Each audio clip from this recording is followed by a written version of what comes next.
Hello and welcome to the Chinksey Sports Presents, the Premier League show, powered by Chinksey Media, available to listen to on all major digital streaming platforms such as Spotify and Apple Podcasts. We are back again. Be sure to check out the links in the description and the pinned tweet. You know what I mean? The games are coming thick and fast, which means the podcast will too. They'll follow suit. Meaning 3 podcasts in 7 days. Let's go. This weekend was an eventful yet welcome return to football as we had it all from big shocks to dramatic comebacks to Manchester United's display against Brentford. We'll get to that. Anyways, without any further ado, we go into the weekend's first match, which was the midday kickoff between Newcastle United and West Ham United. The first game of the weekend turned out to be the most thrilling game of the weekend, with Alexander Isak's 6th minute penalty putting Newcastle ahead. The Geordies went 1-0 up after Isak scored his penalty to open the scoring. Mikel Antonio beat the offside trap to equalise and make it 1-1 before Mohamed Kudus hit Eddie Howe's men with a sucker punch just before half-time as the Hammers went into half-time 2-1 up. A mere 3 minutes into the second half, Kudus turned provider with an incisive pass to Jared Bowen, a player who exemplifies West Ham's ruthless and devastating ability to punish teams on the counter-attack.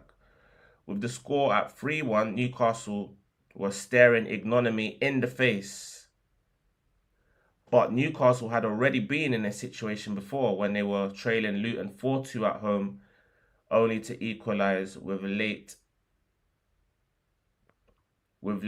strikes to make it 4-4. After a crazy pinball session where the ball pinged around the box for about a minute, Calvin Phillips, who can't seem to catch a break these days, having only been on for about 5 minutes or so, was adjudged to have failed Anthony Gordon. So Isak had the opportunity to score his second penalty of the game, which he duly obliged. So now Newcastle, trailing 3-2, continued to throw the kitchen sink, Hoover and microwave at West Ham, who finally caved in when Harvey Barnes, also a sub, scored a late brace to win a dramatic barnstormer of a game, which gave the Magpies 3 points.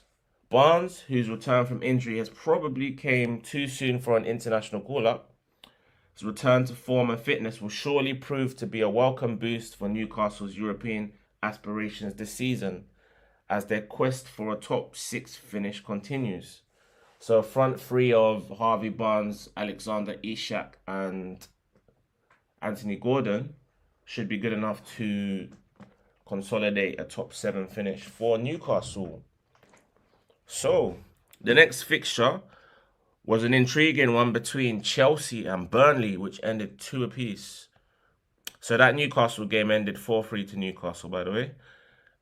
Chelsea was 2-2. Chelsea being held by 10 men Burnley proved to be one of the shocks of the weekend and ultimately a coupon buster to ruin most punters' weekends. This result put the cat amongst the pigeons and continues Burnley's decent run of form. Ari Muric, who like James Trafford and manager Vincent Kompany, is a former Manchester City player, has came into the Burnley defence for the last few games in place of James Trafford and not disappointed. He made a string of fantastic saves in this match. His save one-on-one with Nicholas Jackson particularly stood out. Chelsea took the lead after Lorenz Assignon's soft challenge on Mykhailo Mudryk, who spends a lot of time in the gym, mind you, was given not just a penalty, but also a red card. Their livid manager, Vincent Kompany, who also saw red, after giving the referee and fourth official a piece of his mind. Up stepped Cole Palmer to bag the opening goal of the game as the Blues took a 1-0 lead just before half-time, leading 1-0 going into the break. They didn't lead for long though, as after the break, Josh Brownhill, one of two half-time substitutes for Burnley, played a 1-2 with Josh Cullen, who finished by caressing the ball delightfully into the back of the net to equalise, with the scores now 1-1. The score remained so until 12 minutes from time when Cole Palmer, Mark Cucurella and Enzo Fernandez combined to carve open the Clarets' defence for Palmer to bury the ball beyond an outstretched and hapless Muric. Palmer at the double. It looked as though Chelsea, who had the game in the palm of their hands, were on track for a routine win until Irish centre-half Dara O'Shea, a danger from set pieces, headed in from a corner a mere 3 minutes later to equalise for Burnley as the game ended 2 apiece, a result that neither side could have envisaged prior to the game. So that game ended 2-2, scuppering Chelsea's chances of closing the gap between themselves and the top 6 and 7. Right, so the next fixture was at Nottingham Forest, the City Ground, between Forest and Crystal Palace. That ended 1-1, with Crystal Palace somewhat comfortable in upper mid-table since the appointment of their new manager. The onus was on Nottingham Forest as the home side to take the game to them and ultimately obtain the 3 points. However, once Jean-Philippe Mateta opened the scoring after just 11 minutes, their job was made a lot harder. Just minutes later, Belgian goalkeeper Matt Sells stopped Ebere Eze from a one-on-one after a superb defence-splitting pass from Adam Wharton put the England international through on goal. The score remained 1 apiece until the hour mark when informed New Zealand international Chris Wood bagged an equaliser with an unbelievably improvised glancing header despite having his back to goal from a Morgan Gibbs-White long pass. Gibbs-White and Wood seem to be striking up a phenomenal partnership, so to speak, and have been linking up well of recent for several Forest goals. That point, though, was enough for Forest to climb out of the drop zone and swap places with Luton Town. Vital stuff. The game between Bournemouth and Everton ended 2-1 to Bournemouth, with both goalkeepers Neto and Jordan Pickford seemingly doing their best to outdo one another with save after save. It took until just after the hour mark for Dominic Solanke to bag the game's opening goal and his 16th Premier League goal of the season, a remarkable stat for the informed Chelsea and Liverpool striker. Former Chelsea and Liverpool striker. However, a late goal from Beto after poor goalkeeping from Neto, what a mouthful that was, bagged less than 10 minutes after coming on as a substitute for the Toffees. Some things in life are certain, and one of those is that Beto will come on for Dominic Calvert-Lewin or vice versa. The result at this point wasn't certain, as the game was now level with just 3 minutes to play.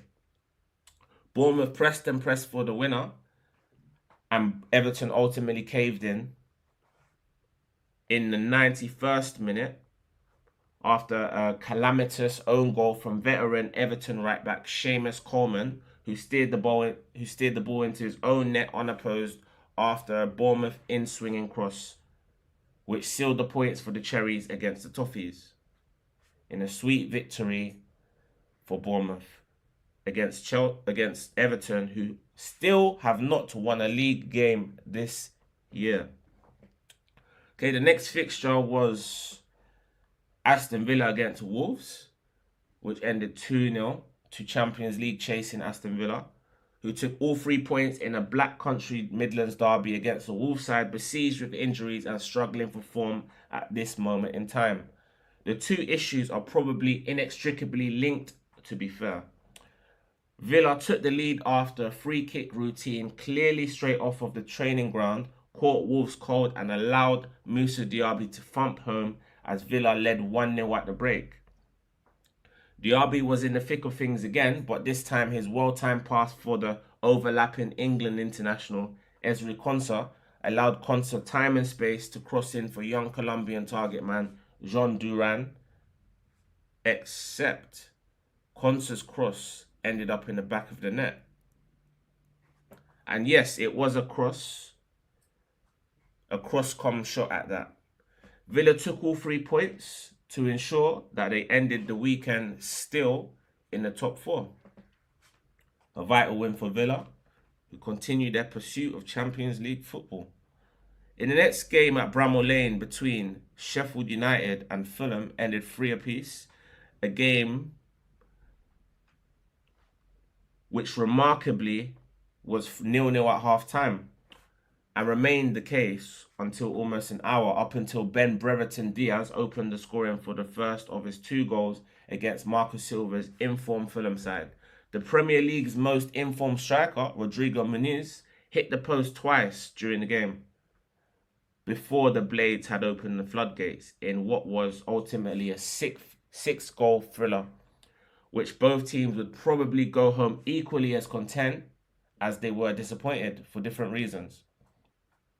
Brereton Diaz opened the scoring only for João Paulinho to equalise just 4 minutes later. Remarkably, the Premier League's bottom side not only went 2-1 up 6 minutes later through Oleg McBurney, who bagged his 5th goal in 6 home games.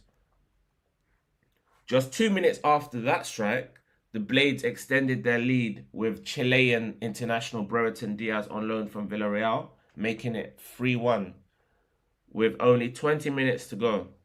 Sheffield United, incidentally, were in a very similar scenario at Bournemouth just a few weeks ago and contrived to let that lead slip as they drew 2-2 in that game.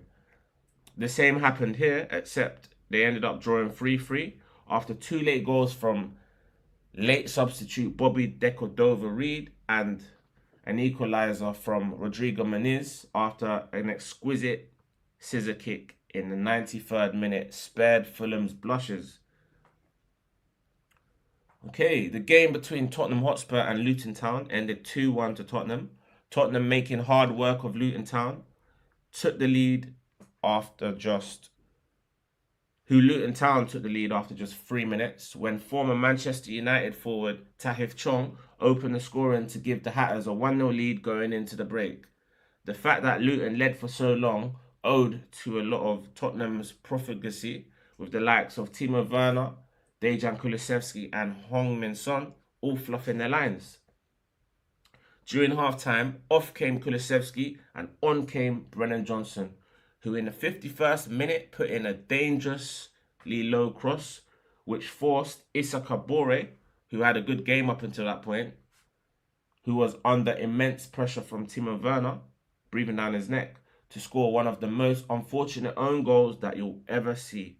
Tottenham, who began pummeling the Luton goal, peppering them at will, with the post coming to the rescue on numerous occasions. Luton's resolve, however, was finally broken in the 86th minute when Tottenham captain Heung-min Son latched on to Brennan Johnson's outstretched pass to bury the ball beyond Kaminsky and clinch all 3 points for the home side. What a second half cameo that was from Brennan Johnson. Okay, the next fixture was the 8 o'clock evening fixture between Brentford and Manchester United. That ended 1 apiece. The fact that Brentford, who hit the woodwork 4 times through Ivan Toney, Matthias Jorgensen, also known as Zanka, Jan Visser and the returning Brian Bremer, in addition, had a whopping 31 shots in total at the Manchester United goal, were just moments away from losing the game, was almost as absurd as it was remarkable.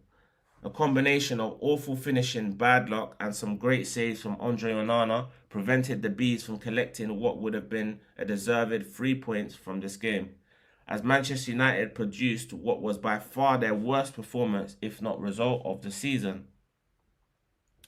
When Mason Mount, returning from a long-term injury, came on as an 80th minute substitute for United, scored in the 96th minute, it looked as though Brentford were going to be given the ultimate sucker punch. Hashtag smash and grab. However, just 3 minutes later, after some superb and intricate footwork from England international Ivan Toney, who squared for Christopher Ayer to bag what turned out to be a dramatic 99th minute equaliser in a game which Brentford could and definitely should have won. This performance will definitely be the straw that broke the camel's back if the Jim Ratcliffe and the United hierarchy decide to sack Erik ten Hag in the coming months. Alright, the first of two Sunday fixtures was at Anfield in the game between Liverpool and Brighton Hove Albion. It ended 2-1 to Liverpool, with Liverpool trailing after a second-minute goal from former Manchester United and Arsenal striker Danny Welbeck. It looked as though the script was not exactly scripting.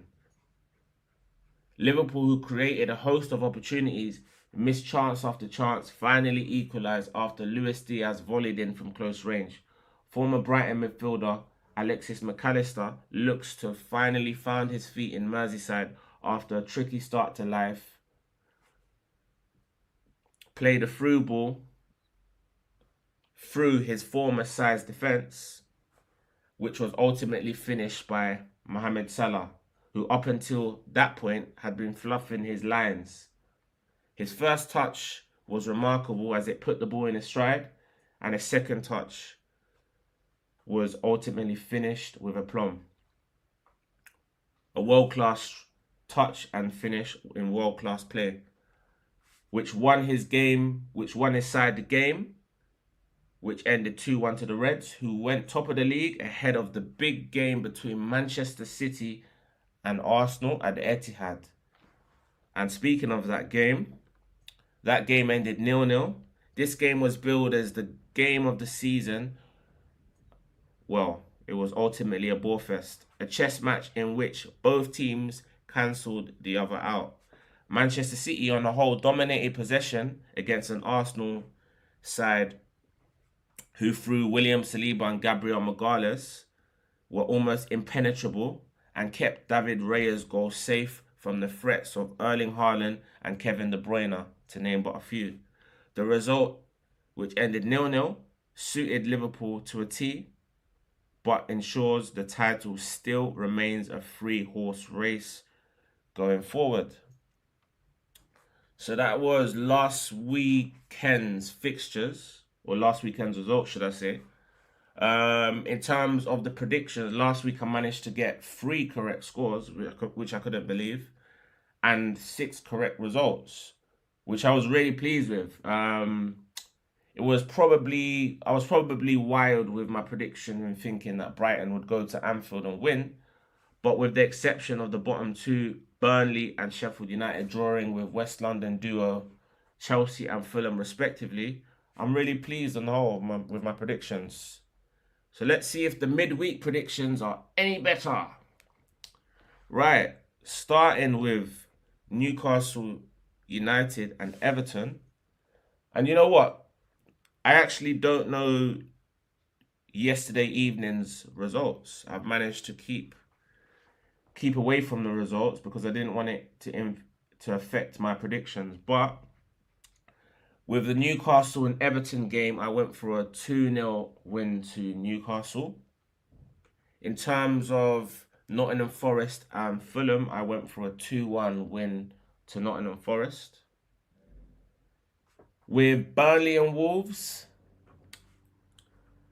I went for a 2-1 win to Burnley, especially because Wolves are in the midst of an injury crisis, having lost key players like Craig Dawson, Jean Bellegarde, Hwang Hee-chan, Mateus Cunha, and Pedro Neto, probably still licking their wounds after disappointing displays in recent defeats to Midland rivals Coventry City and Aston Villa back-to-back.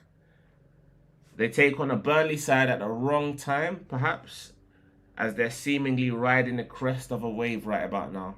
Vincent Kompany's Claret side have picked up 5 points from a possible 9 and are unbeaten in their last 3. Wolves, on the contrary, have lost 3 of their last 4 games in all competitions and Gary O'Neill would probably take a point at this moment in time just to arrest that slump in form. My gut feeling here is, like I mentioned, Burnley, if they can be brave and take the game to a Wolves side devoid of any real confidence right now, I think they can edge this one. And like I mentioned, I think they're going to win that. I thought they were going to win that 2-1. Let's see if I was right after this podcast. The game between Bournemouth and Crystal Palace, I went for a 3-1 win to Bournemouth. Bournemouth's current run of form stands at 3 wins and a draw, meaning that they're unbeaten in their last 4 outings. However, you can counter that by saying that those matches were against 4 of the Premier League's bottom 5 clubs, including the bottom 3. Including all of the bottom 3. Crystal Palace have picked up just 1 win in the last 7, but have improved of recent since their new manager has come in and altered things such as the playing staff and formation. They are now operating in a 3-4-3 setup with players such as Adam Wharton and Daniel Munoz coming into the side in recent months. This match may come too soon for young Frenchman Michael Olise, so things look promising for Palace in the near future. However, Bournemouth's impressive home form this season means I have to go for them on this occasion to pick up the 3 points. The only sides in the Premier League to win at the Vitality this season are the top 3, Liverpool, Arsenal, Manchester City, as well as Tottenham and Wolves. So I'm going to go for a 3-1 home win. Another game that kicked off yesterday, which I don't know the result of, was between the London derby between West Ham United and Tottenham Hotspur. I couldn't call this. I thought to myself it could be 2-0 either way, but I ultimately went for home advantage and I plucked for West Ham to complete the double over Tottenham Hotspur in a 2-0 win. The game between Brentford and Brighton Hove Albion, I went for a 2-1 win for Brentford. You know, considering how well Brentford played against Manchester United, I feel like they're going to go into that game full of confidence. On the other hand, Brighton, in poor form recently, crashing out of the Europa League and the FA Cup in recent weeks as well, losing to Liverpool at Anfield. I couldn't look beyond the Brighton defeat and a Brentford win. So 2-1 for me. In terms of Arsenal v Luton later on today, Luton are in a poor run of form, haven't won for 9 games. Take on an Arsenal side who up until the game against Manchester City had won every league game this year. I went for a 4-0 home win to Arsenal. In terms of the game between Manchester City and Aston Villa, I see this as Manchester City having a unique opportunity to exact revenge on Unai Emery's Aston Villa, who were the last team to beat them in all competitions, as a matter of fact, way back in December. Having drawn with Arsenal on Sunday, there is little margin for error as title favourites Liverpool are almost certain to beat Sheffield United. With Liverpool having a 3-point lead and a better goal difference to City, this is a must-win game for the Blues against a Villa side who have an 11-point buffer over sixth-placed Manchester United, but only a 3-point buffer over Tottenham, who have a game in hand over them. So Villa also need something from this game, but I can't look beyond the home win for Manchester City, and I've gone for a 3-1 win. With the game between Liverpool and Sheffield United, Liverpool are almost certainly going to go into this game in 2nd or 3rd place, with Arsenal taking on Luton. Liverpool know that a perfect end to the season will ensure that they win the Premier League title come what may in May. They take on a Sheffield United side rooted to the bottom of the table and winless in 5 Premier League games, with just a solitary win in their last 13 Premier League games. Make that 14, because they're definitely not winning at Anfield. Liverpool currently have an inferior goal difference to Arsenal, and before this weekend had trailed Arsenal on that basis. So players like Mohamed Salah, Darwin Nunez, and a returning Diogo Jota may want to fill their boots in this one.